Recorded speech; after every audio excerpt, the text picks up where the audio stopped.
Hey everybody, my name's Dominic Fonte with Dominic Fonte Associates, and as we approach spring break, hopefully you're enjoying some time, maybe doing some chores around the house, possibly taking a little time off, having a little fun with the family.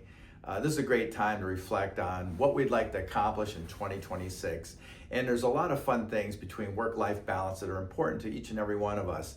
And as we embark on this weekend, Easter holiday, I hope you and your families enjoy yourself. And I reflect a little bit on the spring market. I was just looking at the Stark County market in real estate, and I've been hearing,